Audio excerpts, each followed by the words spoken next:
Na ang kwento ng drama at pag-ibig sa maging akin ka lamang. Kasama ang the new improved water-activated Pantene at Downy, isang banlaw.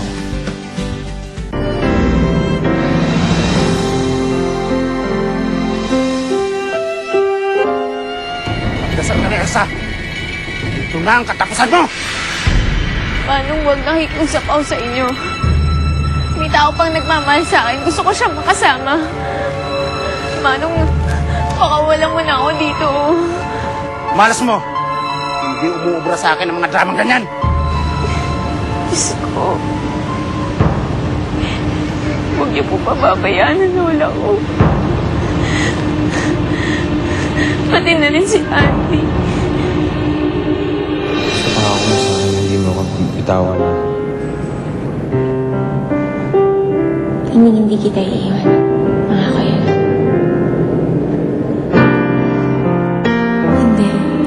Hindi ko mayang ay sumira sa mga pangarap natin, Andy.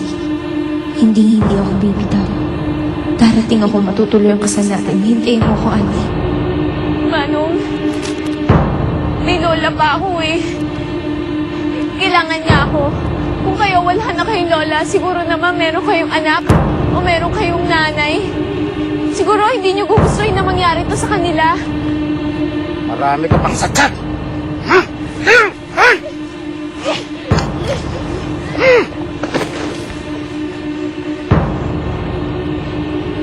Siguro manong nagpapakasama lang kayo dahil sa kanila. Gusto niyo silang tulungan. Tumigil ka! Manong, hindi naman to ang paraan eh. May iba pang paraan. Hindi niyo man kailangan pumatay ng tao.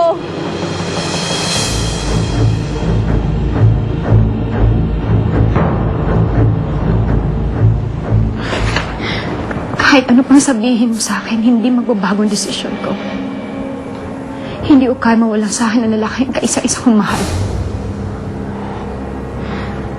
Ngayon, kung kaya mo kong isumong sa pulis, gawin mo.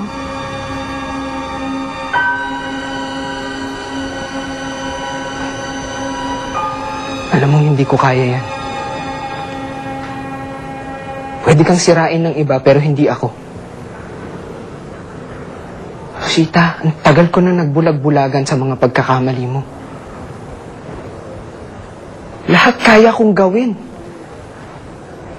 Para lang protektahan ka, alagaan. Matagal na kitang iniingatan. Pero anong gagawin mo? Sisirain mo lahat yun sa isang iglap. Dahil lang kay Andy. Sino ba nagturo sa'yo gumawa ng masama? Hindi yun kaya ng Rositang kilala ko. Kahit gaano pa sa katapang. Kahit na nasa kanya lahat.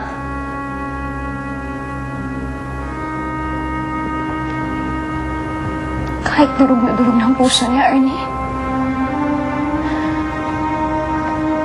Kahit lagi na siyang iniiwan ng mahal niya. Si Mami. Si Daddy. At ngayon si Andy.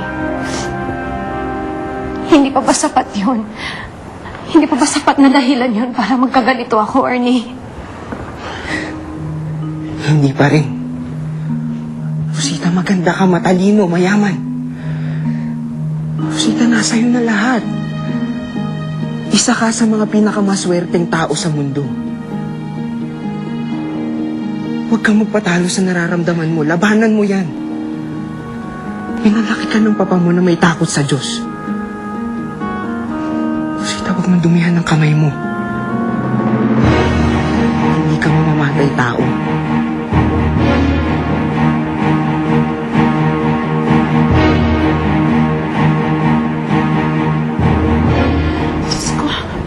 Nasaan na kaya ang apo ko? Baka kung ano lang nangyari sa kanya. Bakit kasi hindi ko pa siya sinamahan eh? Tama na ho yan. Mama, ipagdasal na lang po natin na nasa maayos na kalagayan ngayon si Elsa. Baka naman ho nag-e-emote lang yun. Hindi naman ho kasi biro ang pagpapakasal. Lola, darating din po si Elsa. Hindi mag-alala. Sana nga dumating siya. Hindi ko kakayanin pag nawala ang apo ko.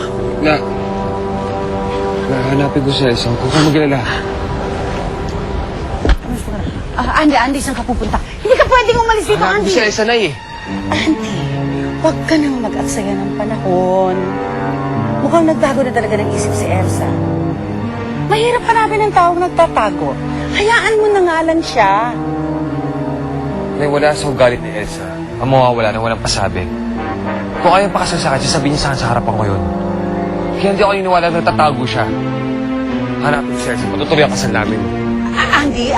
Andy, don't do this! Ano ba? Andy, wag! Andy!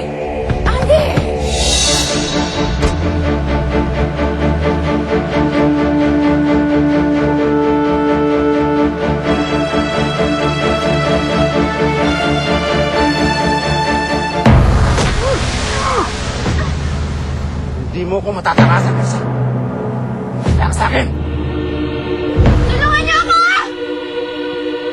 Tulungan niyo ako! Hey!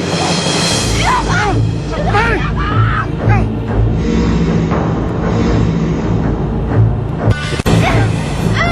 Bitawan mo ako! Bitawan mo ako! Ayoko sabi!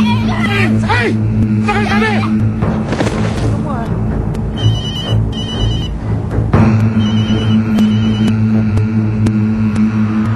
Ano? Hindi na. Sige po. Kung yan desisyon nyo.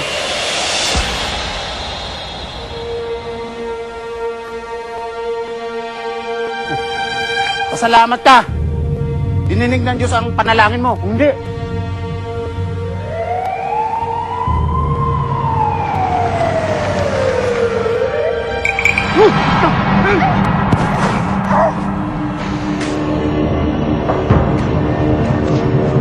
Tara na, Ernie. Kailangan pa rin natin makita sa simbahan. At yung mga alam mo, sarilinin mo na lang yun. Kung gusto mo magkasundo ba tayo.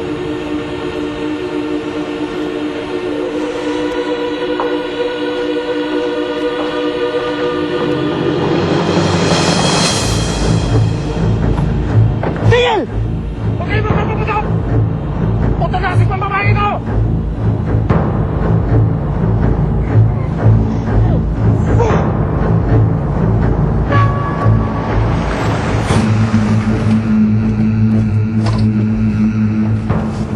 Boss! May nakita ba kayong babae na nakadamit pang kasal? Ito itsura niyo, oh. Wala, eh.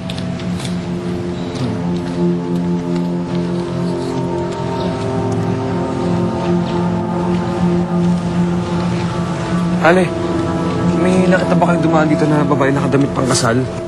Ito itsura niyo, oh. Ay, pasensya na. Sa iba na lang kayo magtanong.